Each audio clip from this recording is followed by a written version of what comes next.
Okay, well, welcome to our afternoon conversation, everyone. Thank you for braving the rain and coming across the street.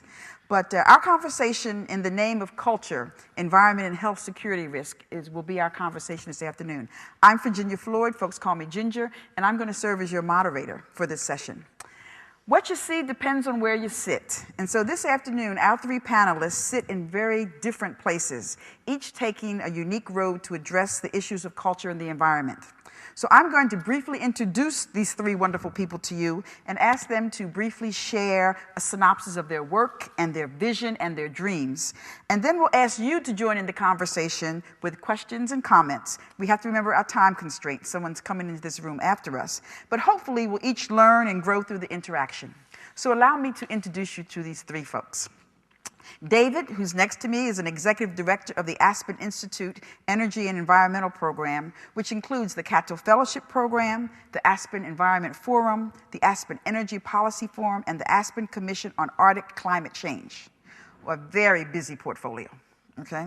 He has just completed the 2009 Aspen Environment Forum this past March, which was held in partnership with the National Geographic. And a highlight of this particular meeting was the use of photography to tell the story. Pictures to be the medium of the message, vibrant, real-life illustrations of our global environmental issues. David's an attorney by training, and he doesn't have a bio in the book, so let me just tell you a little bit about him. He's done 20 years of policy experience in environmental law, sustainable development, and corporate governance. He's just arrived from a meeting in Moscow, and we hope that the jet lag is going to be okay. Okay? Immediately prior to joining the Aspen Institute, he taught law and ethics at Loyola College in Maryland, and previous to that, he was the task force coordinator of the President's Council on Sustainable Development under President Clinton. And David began his legal career as a program attorney of the United States Environmental Protection Agency in Washington, D.C. Now, David's been going around the world telling the world that conversations on the issues of environment need to be, quote, more candid and honest. So he brings that honesty and frankness to today's conversation as he shares with us what he sees from where he sits. Natalia Costa is actually representing her father, Roy Silva, who was unable to be with us today. And he is the director of the Center for Capacity Building in Bahia, Brazil. His work and vision are going to be shared through her, and she also is the executive director of Patois Communications. What you see depends on where you sit. And Natalia sits in the middle of a very exciting and cutting-edge programs in Brazil. She works at the intersections of advertisement, art, culture, and technology. Such an exciting place to sit at this very important time in this work. She was responsible for producing one of the most important culture projects in Brazil, the Mercado Cultural in Salvador, Bahia. And the Center for Capacity Building is currently coordinating a major social development program focusing on culture and environment issues in 16 cities in the state of Bahia, Brazil. And she will also speak to us today on her Open University project. This vibrant culture of Brazil, so much more than just carnival, as we were told this week, is a major driver of the creative economy that plays a major role in the development of this country. So from its rainforests, which are full of medicinal plants, to its music, indigenous culture, dance, and the people who live within, this culture tapestry is markedly impacted by the environment. So she will bring to us the story of this journey and the vision of this important work through her words and through the sights and sounds of Brazil that she will share with us. Our third panel, to my far left, is Michael Fitzpatrick, who never travels without his cello. And Michael and his cello, it's true, Michael and his cello are an extraordinary journey to literally save the earth. What you see, and in this case what you hear, depends upon where you sit. So sitting behind his cello and using music as a vehicle for inducing feelings of peace and creating unique space, he has been working with His Holiness the Dalai Lama on a special and world-changing project entitled Compassion Rising. Michael will share with us some of the details of this amazing sojourn and invite us to come along. A world-renowned musician, Michael is the founder and executive director of Millennium Music. He has performed around the world. Take a moment to look at this extensive listing in our program. And perhaps Michael will tell us a bit about some of those unique places with direct environmental connections, such as the concert he gave, Invocation for World Peace, performed in Mammoth Cave, or playing at the Furnace Zen Temple and his dream of tuning the planet. And what is the connection between the sound and, as Michael says, the silence, and our challenges of the environment? So there are many different levels for our conversation today on the role of culture and environment. We are all concerned with the preservation of forests, for example. David sees forests from a macro view, making assessments across continents. Tatali sees forests in a very close-up way of living and working in a country where rainforests have significant economic value and current issues of preservation. Michael uses an instrument composed of a tree from the forest and allows it to speak to us of the possibility of peace. So I'm going to ask Michael to open our conversation and center our thoughts with a gift of sound that allows that tree to speak to us through its gift of music. Michael? Thank you.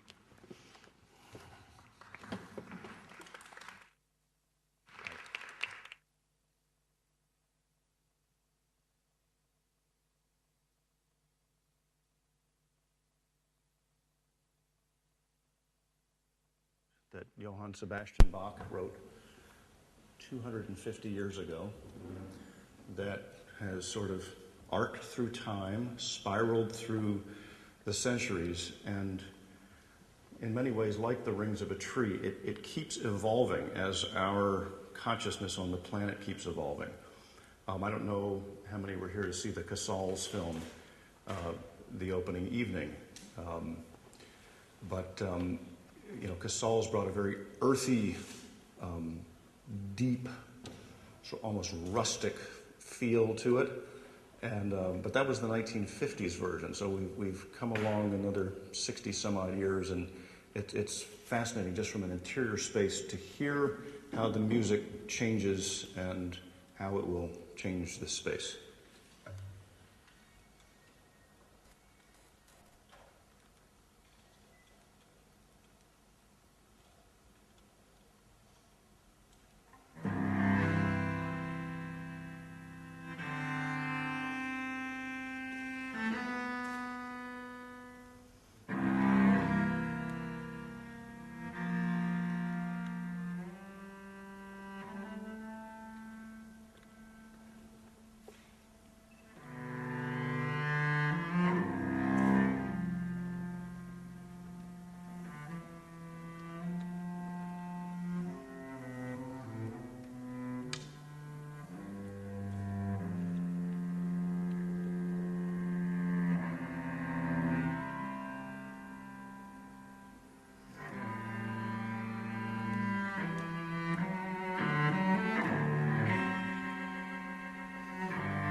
Merton's. If you know the story, Merton and the Dalai Lama met in 68 when the Dalai Lama was a young, thin 28-year-old, and Merton was, in many ways, had the kind of world renown that the Dalai Lama now has. And for people in the interreligious movement, that meeting forever changed the ballgame. Really, you have the lineage holder of Jesus and the lineage holder of Buddha meeting eye to eye for the first time in planetary history. And they felt that it would be a really good idea to join forces, right, and work together for peace in the world. This was 68 November. So those of you that were a little bit older than I know vividly what was happening with Vietnam and assassinations, and it was a very unstable time. Well, tragically, Merton was electrocuted in a freak accident, and the Dalai Lama said, I'm going to commit the rest of my life to fulfill Merton's wish to bring East and West together. So that's why the Dalai Lama came to Kentucky, and I was asked to provide some very specific music for this 6-day gathering of 50 monks and nuns from the East and the West. And in the presence of these extremely holy, humble, tuned-in people in this monastery, which is basically an enormous limestone resonating chamber, where when you speak a word, it echoes for a good 5 seconds. Right? It's a very unique sonic environment, and one that I had never experienced before. And so there was a quality in the atmosphere that seemed decidedly otherworldly, although it was very much here. And over the course of those 6 days, the silence got deeper and deeper to the point where you could feel the silence in your body. You could feel it in your cells. And the Dalai Lama's presence, combined with the 50 others, it was it was a holy place. Well, I came away with this impression that while those conditions were specific to that space in terms of the sound, that you could tune any space if you tuned into the actual frequency of the place. And I don't want to say it changed the purpose of my music making, but it focused it in a way that I felt like I had been given some keys, some tuning keys. And at the conclusion of the 6 days, I was invited to create a musical recording that would blend these ancient Eastern and Western sounds and the message of compassion that was articulated so lucidly by 50 very diverse monks and nuns from several different traditions. And the idea came to me that what better environment to craft this musical offering, really, was inside of the earth, right? To physically go back into the inside of the planet, into the womb of the earth itself, and just for a moment, listen to what's going on inside. And that was a concept. That was an idea. And I felt that if we were able to make that happen, something that had not existed before on the surface would come into being. That there was actually a vibration, a sound, and a music that the earth itself is carrying. Going back to Kepler and the music of the spheres and back to Plato, all of that that the earth itself is a note that is, at this point in our, I think we can safely call it a world crisis environmentally, the earth itself is asking for it to be given voice to. So we went down into the center of the earth through this passageway that is the entrance into the largest cave in the world. And for the spelunkers out there, you know that it's Mammoth Cave, and it's located in, of all very odd places, Kentucky. And it's a cave 350 miles, tunnels and caverns and underground rivers. And so we created some music in this space that we felt was, in a way, we were transcribing what the cave itself was speaking. You know? And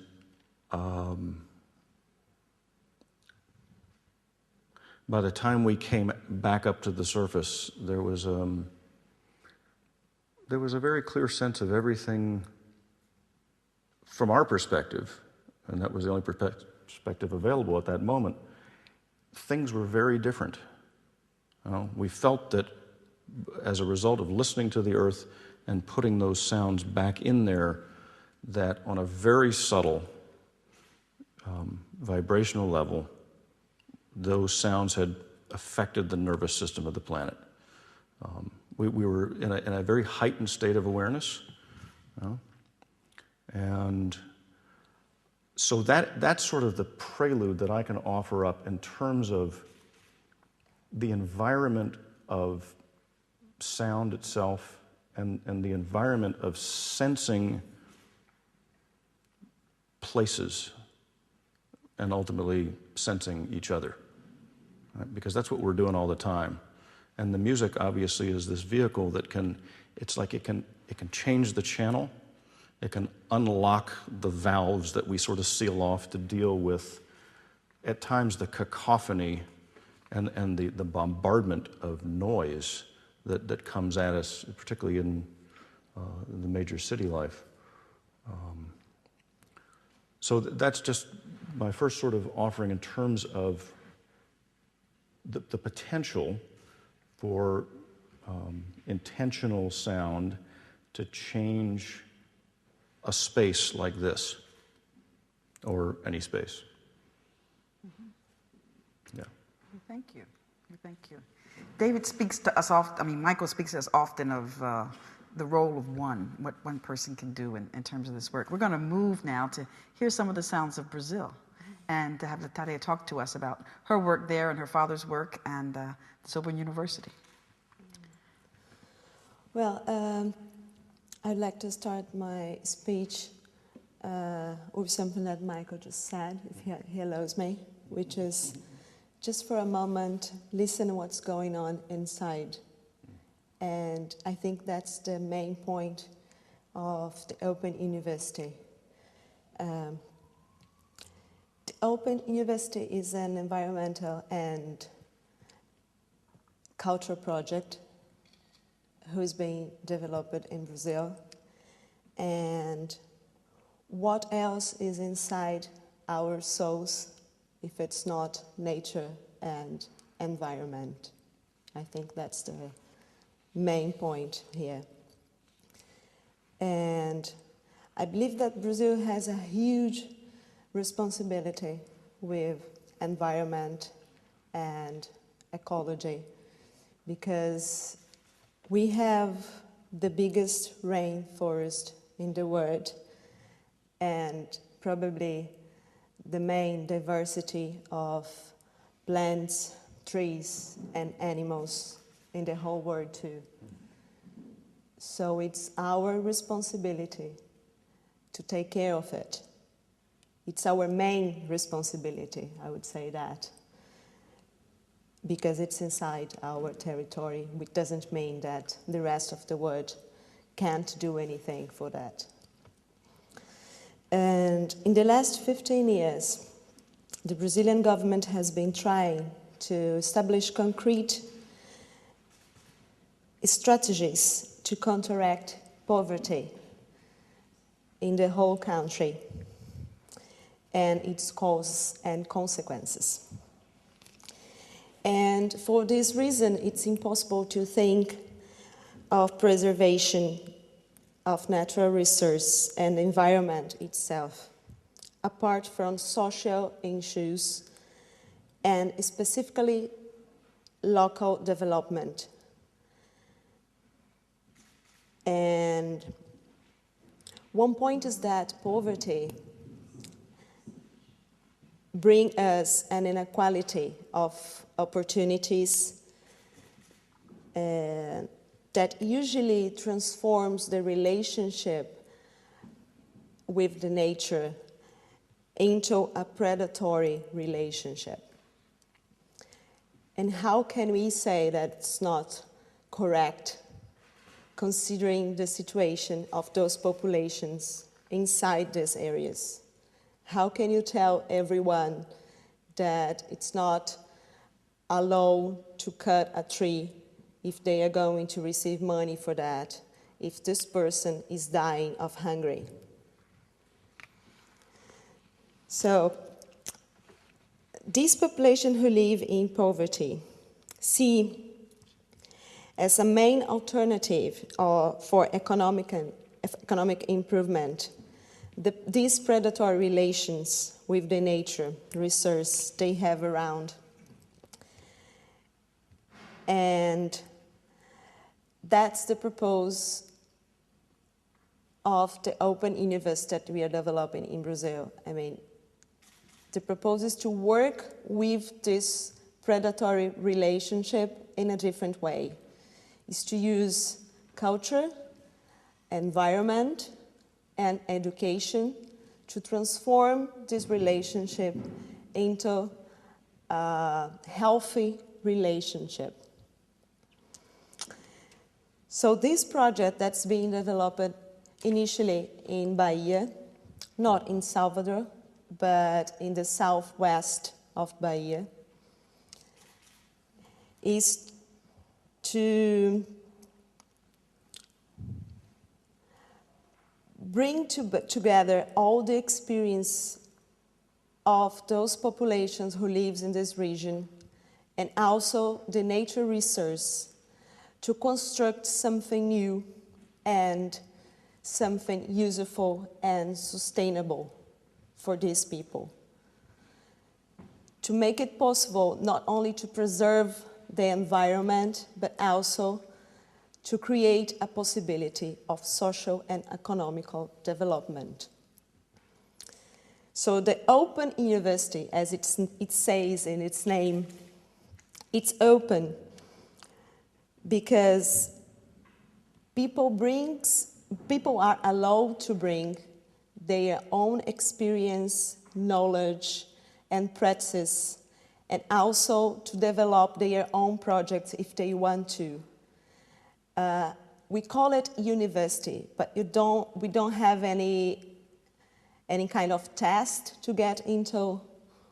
So people can just bring their ideas and put it together in a table and discuss. And everybody together in the community will find a way to make it a great possibility for everyone. So this work of the Open University in Brazil, which is being developing now in 16 cities, as Virginia said before, is focused in 3 main steps. The first step is listening. So first we go to these communities and we listen what the communities and what these people have to say. What are their knowledge? What are their experience? So we want to understand them. So that's the second step. After listening, we will try to understand this culture, this environment, and this society. And the third step, which is the step we are right now in Brazil, is the expanding aspect, which means to give back to the community this systematized knowledge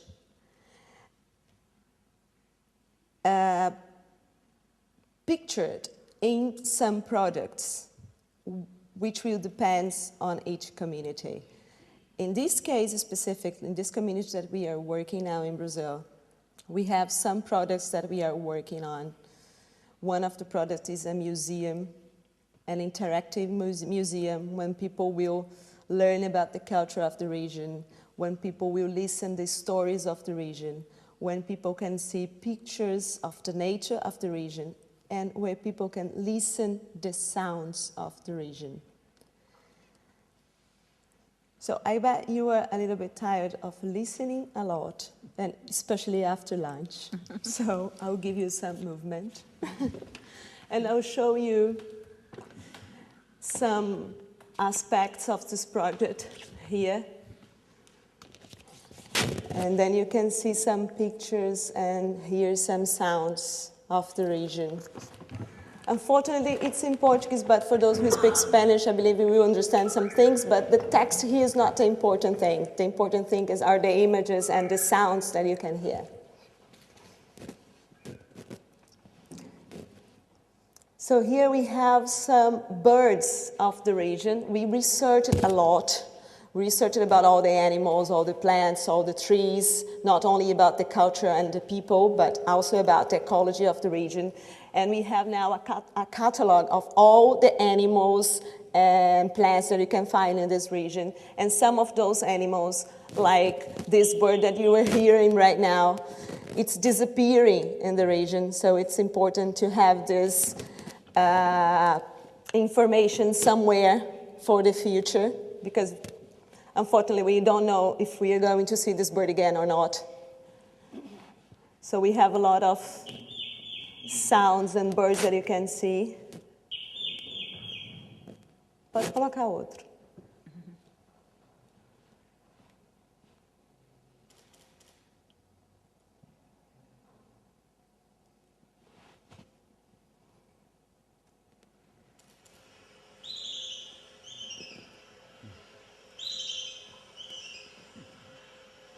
So all these sounds you hear we recorded into the jungle.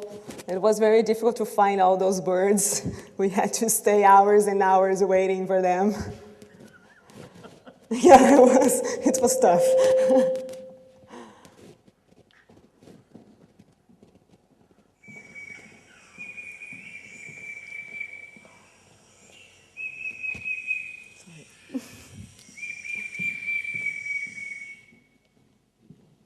And here we can see some plants of the region that are also at the catalog.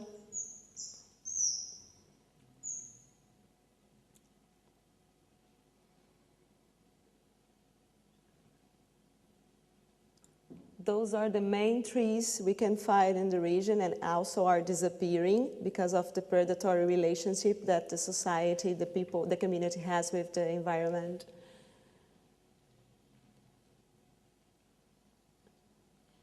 They are huge trees, you can even imagine. They are like 20, 30 meters high. Very, very huge.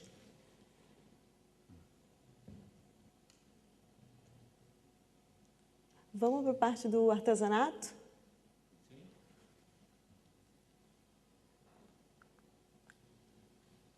É o quarto.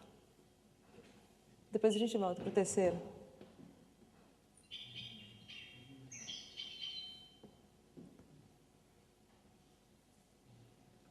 Não, não é isso. Esse? Não? Não. Eu acho que é esse aqui, ó.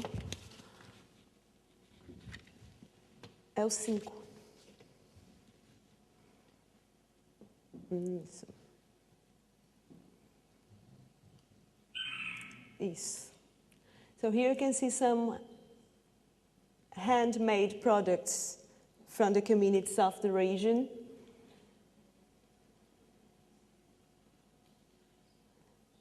Those are very indigenous products, as you can see. and they sell it. Sometimes they even give it to you. If they have open fairs, and if you go to the fair and say, oh, what a beautiful basket, they just give it to you. They say, oh, did you like it? So take it. It's very informal commerce. It's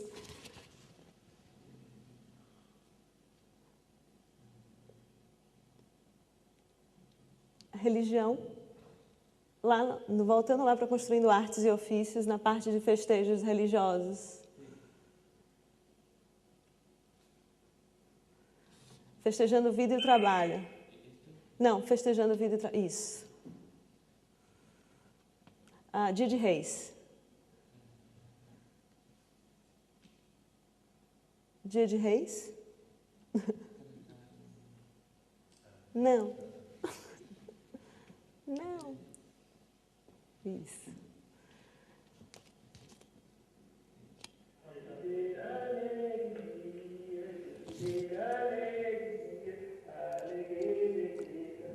This is a typical religion song of the region that we recorded from someone which is a spiritual mentor of the region, and he was singing.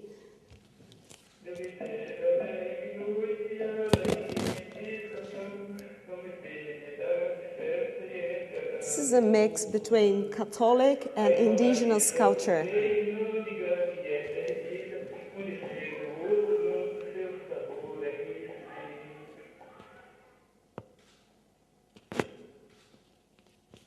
And also we have something very interesting we found in this region, what is the storytellers. Many people that contribute to the story of the region, telling their story and the story of the communities to the next generations. And they don't have register of these histories. So we made some registers, written registers, and also recorded some people telling the stories and how the city was created and how the religious manifestations started and everything. Mm-hmm.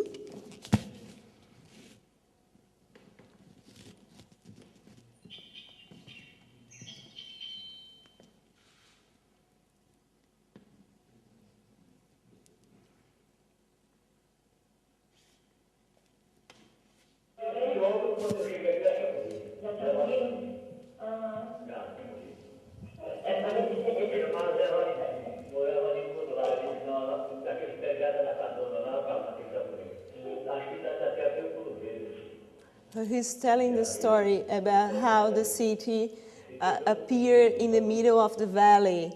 He's telling that someone came in a horse, and this person started a fight for a woman, and that this woman established the rules of the region because she was the main person at the society at the moment, because she was the reason of the fight. That's what he's talking about.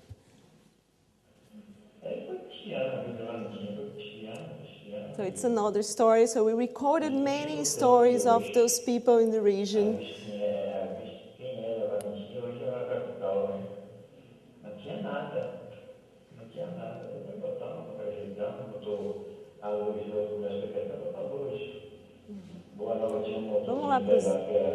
Vamos para os extras.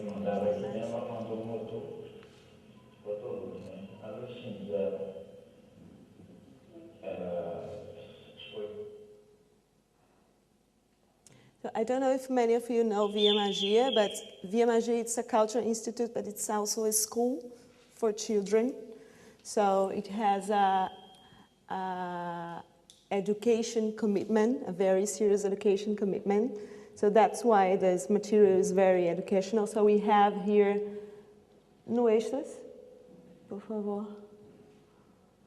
So we have here some materials to help this educational program, which is mathematics problems for the children and at the school, puzzle, and clique em papel de parede, por favor. Papel de parede. We also have wallpaper. We picture some important things of the regions, birds, handcrafts, and architecture. And we can use it as wallpaper. The region is very, very rich.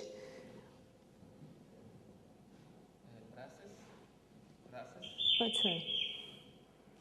And now the project has two main perspectives of the evolution of this concept to the community. One is the creation of a museum with all those informations that you can see at the city room, and more information because we collected a lot of things and we couldn't put everything here, but we are going to put everything at the museum. So it's going to be an interactive museum. You're going to have photographs, and you can hear the sounds of the birds, and we are going to see the animals and everything. And also, another thing is to construct a public space for the community, which has a theater and a square for public presentations, for events, there is a very important, when we think about Brazil, we think about Carnival, but there is another party which is very, very important, especially in the northeast of Brazil, which is São João. I don't know if any of you have ever heard about that, but it's a very Portuguese thing. And in this region, this party is very, very, very important. And this party is dominated by the politicians and the huge companies of the region. So it became a huge market. If you want to participate on that, you have to pay a lot. So the idea is to transform this party, which is very, which is an internal thing of the community, to something that belongs to the community. So you want to create this space also to make possible for them to do this kind of manifestations.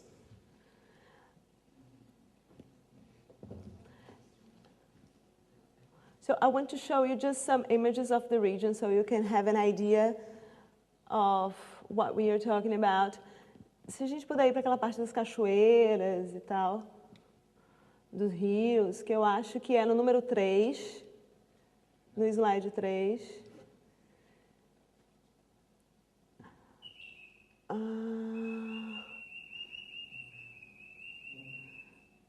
Não. Não, não é aí não. Talvez no segundo.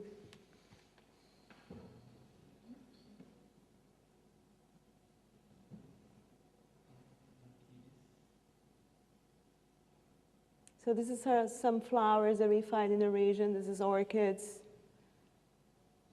So it was a work of more than a year to catalog all these plants, all the animals, and all. We have a lot of rivers and waterfalls in the region. That's what I wanted to show you, but it's hard to deal with that when you don't accord before with the person who is dealing with the computer. So next time I'm going to have a dinner with Diego a day before so we can talk about this. So, but you can see some waterfalls and some rivers. We have more than 100 rivers between these 16 cities. So it's a very rich region in Bahia. So I think it can give you a little bit of the idea of what we are talking about. And of course, if you want to check the CD room before, I can give you a copy. Thank you very much. I'm ready to go. Let's go. David, we say what you see depends on where you sit. Okay, so you have a unique seat, and we'd like to hear your story. Secretary Albright says you stand where you sit, and Washington, D.C., of course, is quite a political place, so it's not surprising that the way we approach our work has to deal with the reality or the facts of politics and economics, and the art and the poetry is almost always or usually left out. And I would say that that's, as you probably all know here, that's the unique characteristic of the Aspen Institute. And so for policy program directors, and there are many different policy areas that Aspen works in, at least in the United States, environment, we're constantly looking and dealing with a very linear understanding of the environment. That is, what can be regulated, what the cost-benefit analysis will be, what the risk assessments will be. In other words, everything gets categorized and cataloged for the purpose of understanding who's going to lose and who's going to win. And then that has its own brand of politics. And you could look at that on a community level, or on a state level, or on a national, or as we do now, even on an international level. And that's the world in which we operate. So in terms of trying to understand this busy world of climate change, of the Amazon, of the Arctic, of these sacred places in the world, we wouldn't add much if we were simply another advocacy group with an issue or a set of issues. And that's not to demean that activity. We come in contact with many different organizations, all representing different interests and working at different levels. In fact, it's that diversity of thought and action out there that we seek to understand. And so we try to bring people together. And I think we've developed, I know our team in the Energy and Environment Program and elsewhere within the Institute have gotten pretty good at trying to break down some of that linear thinking about the environment, even in a political context, and try to help people understand that collaboration and cooperation and mutual understanding has got to take the place at some point of certain types of debate, anger. The trade of politics is, trying to convince somebody else of your point of view. And those beliefs that guide, it doesn't matter if you're from a corporate culture or the culture of government or of the NGO culture, those beliefs or those positions are strongly held. And so, not unlike both of you, we try to change the atmosphere. And so our reputation as an honest broker is to bring people out of Washington, D.C., or out of their community even, wherever they sit, and sit them in Aspen. In fact, we have a couple of rooms at the Aspen Meadows in Colorado and a few rooms out at Y River that are designed for dialogue. They are octagonal. You cannot sit, if I have my preferences in a meeting, you can't sit at a table where you can't see somebody's eyes down the table. If they say something, you can see their eyes.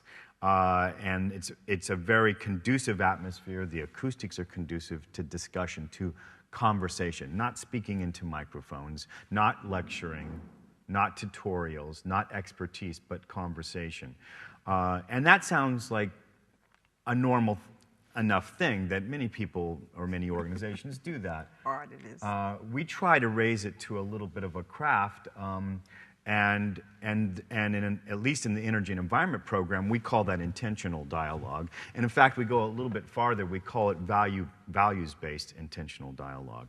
So we are a little bit experimenting always with how can we elevate the debate or the sound of debate and disagreement. How can we at least pause, maybe stop time in Aspen, and depending on what time of the year, if there's snow or it's fall or summer, almost always trying to bring the outside, the nature, into the discussion. But really trying to pause that activity, the frenetic activity of challenging different positions on the environment. And we've dealt with almost every major issue that you can think of from almost every angle, from a community-based aspect of identity politics to legislation and the Clean Air Act to climate change and, in fact, what's going to happen to the fate of the Arctic. And so I think it's important because I'm somewhat inspired by both of these discussions because in this world of politics and policy around the environment, the environment itself hardly seems to matter. The fact that the Amazon is are the lungs of the Earth. That this is the place where most of the CO2 gets cleansed out of the system, and that system is breaking down and will be lost, and could be lost in the next 100 years if business as usual continues. And the Arctic is the cooling system for the planet. These connections and these ecosystem functions and values that the natural system has hardly seem to be what we're talking about when we're talking about the limit of production of toxic chemicals, or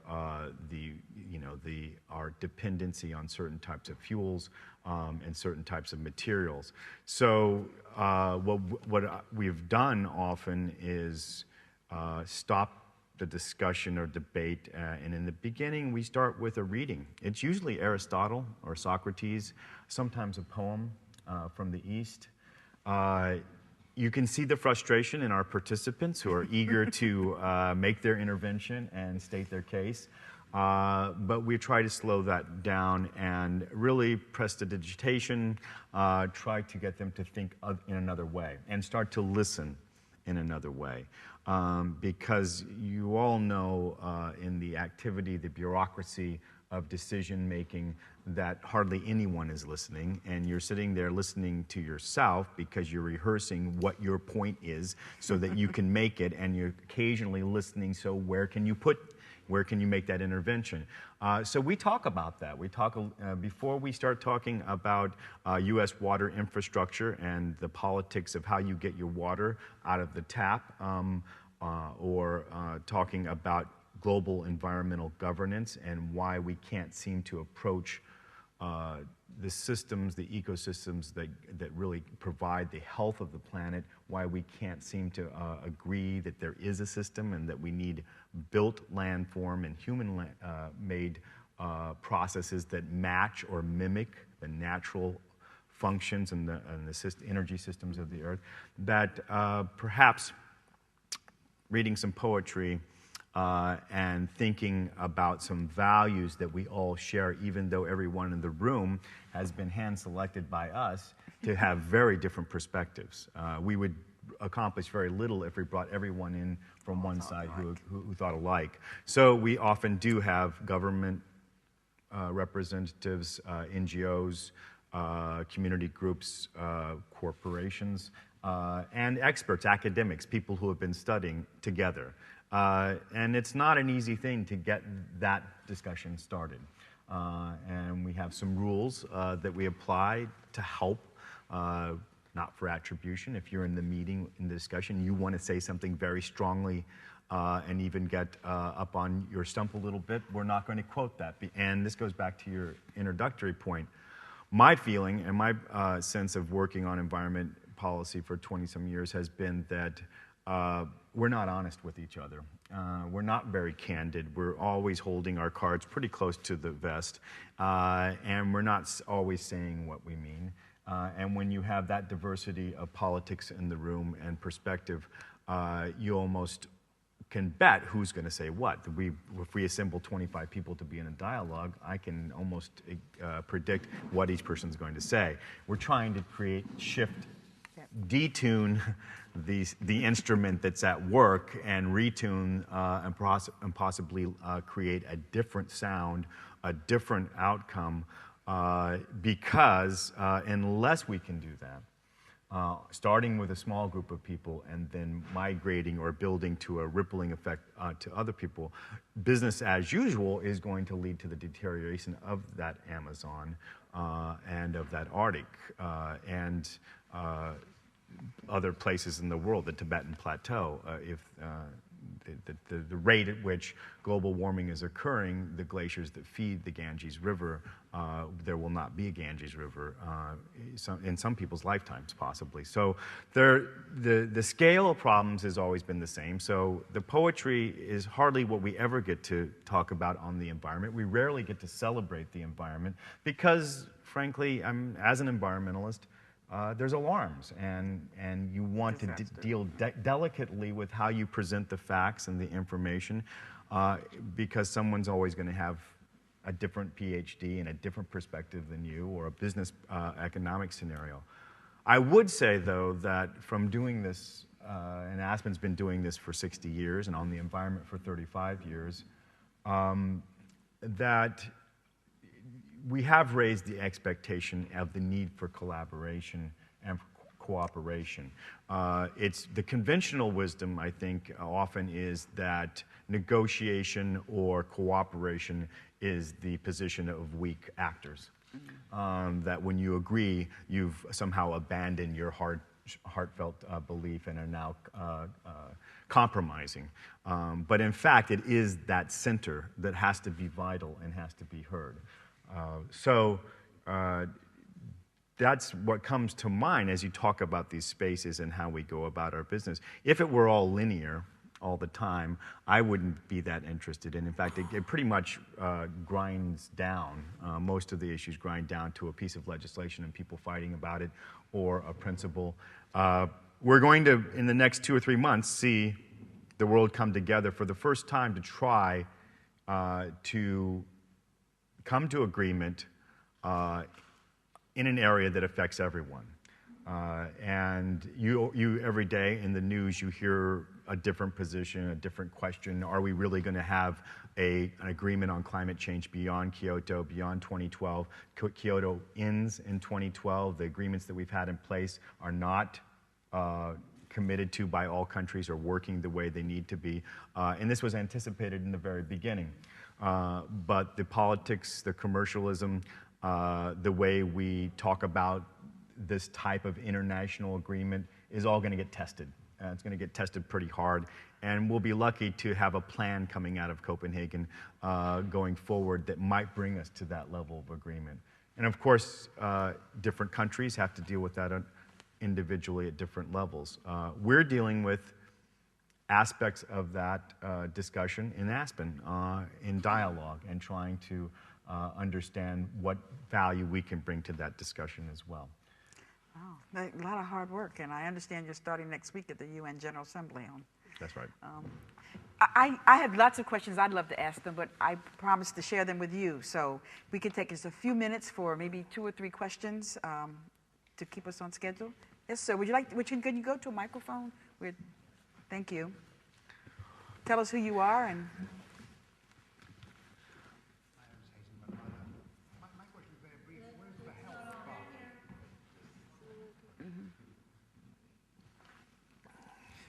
My question is very brief. Where is the health part? I'm looking forward to sharing a little about health. Where is it?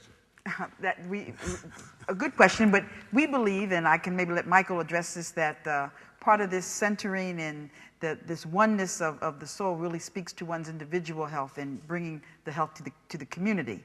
But we didn't have a specific speaker on specific health disparities related to environmental degradation.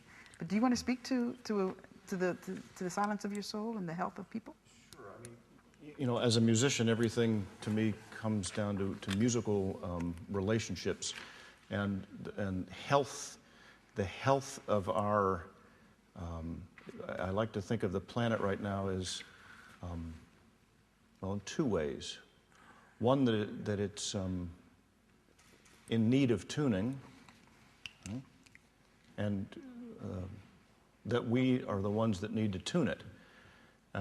So systems that are unhealthy environmentally or planetarily are essentially out of tune systems, and each one of us in our own dedicated way has an opportunity to bring their expertise to bear on whatever they can. But from a musical omni perspective, even going back, you know, to ancient medicine, it was all about when dis-ease set in, it was because there was something wrong with the vibration. And so the actual healers were the singers, the medicine singers. And so part of the rainforest and all of the indigenous wisdom keepers and medicine keepers, as we move forward in what is clearly it's a massive global awakening process that is at times quite overwhelming. that the healing that needs to take place within our own beings and within the planet itself can only occur when the indigenous wisdom from all of the pockets of the world come forth concurrent with I would say, the more formal wisdom that has been developed in our modern society. And there are just numerous studies on for those of us who are in public health, for example, the issues of the rape of the rainforest and medicines, indigenous medicines, all the way to the asthma of children that we now see in major cities related to pollution, lead poisoning in children next to these mines, what's going on. So we're very concerned, and we do understand that. We just haven't had time to talk about it today. We apologize. Another question? I'm sorry. I can You sure? just ask you back something, not only to you, but to all of you.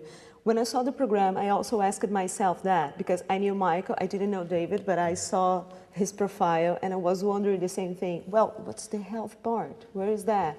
But then I asked myself, how can you get apart environment and health? Right, exactly.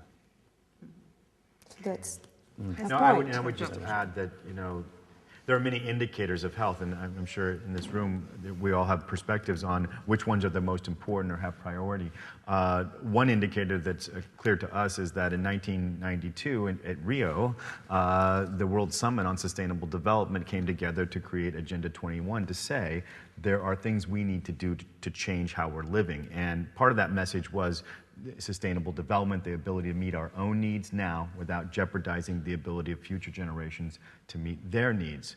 10 years later in Johannesburg in 2002, that group, the 151 nations or 60 nations that were a part of Rio, came back, and the scorecard was that we had failed on every indicator, including the base of human health, water and sanitation. And we have not been able, we've gone backwards. So in 10 and now what will be 20 years, 40 years after the Stockholm meeting and 20 years after Rio, our indicators are still not going to be correct, or that is, we're not providing basic needs for people. And health is the #1 environmental issue in that sense. And that translates into the Millennium Challenge Development Goals, which we are also not meeting.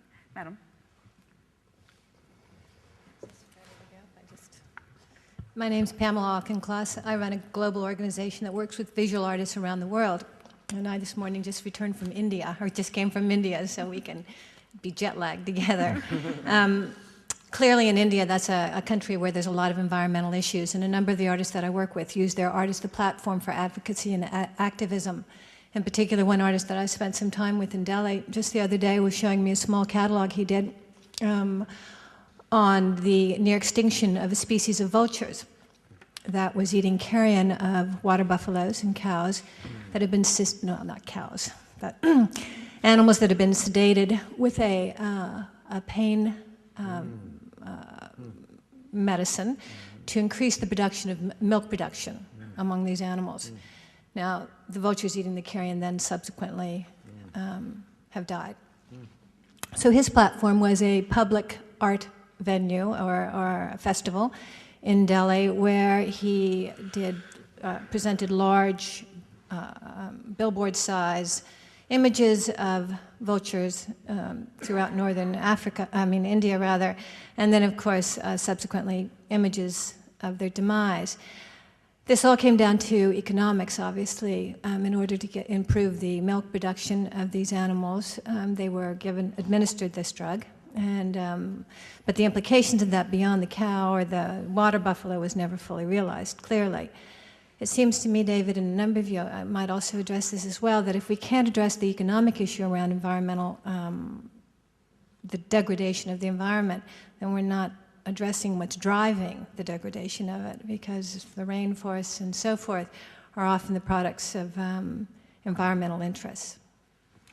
Yeah, I think that it's not all.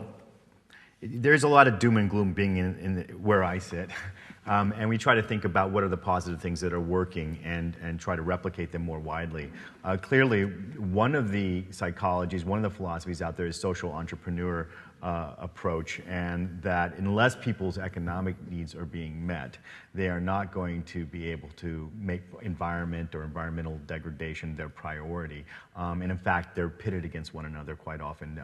I mean, there's many examples, and I'm sure all of you know some, in sub-Saharan Africa or in India. The basic form of energy, a third, or in some cases 2/3, is collecting wood, and not coming from in an economic source or an economic way. At the same time, if the first type of energy coming in is coal burning, you're already adding to another scale, another problem.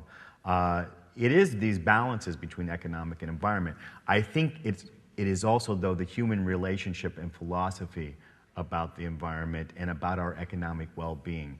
If we're all trying to scale up to the level of European and American lifestyles without considering how to reduce the impacts with that, we're not going to get there. 9 billion people cannot live that way with that level of impact. There are messages and approaches, though, that would allow 9 billion people to live pretty well. So the philosophy has to be, can you have a high quality of living, even maybe for Europeans, Americans, a quality of living that you're used to with much less impact, 10 times less impact. And that is an economic and technological challenge. And I think the other part of that is, as we look at particularly in developing countries, the role of creative economies and how to use culture as a means of development that brings resources back to the community, respecting the cultures, and also bringing income into it. Right now, it's a markedly underutilized mechanism of providing development resources for developing countries. One more question, because we want to be intentional at the end of this meeting. Anything? Okay. Our intentionality of closing, many of us, at the opening, we were actually able to view A Cry for Peace, which was the film, the beginning of for those of you who weren't with us. So I've asked Michael to be intentional with some sound to close out our session by sharing with us the work that was written for that UN session at the end of that particular movie we saw. It's called A Call for Peace, A Song of the Birds.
this, but we thank you for coming, but most importantly, we thank you for caring about this very important issue.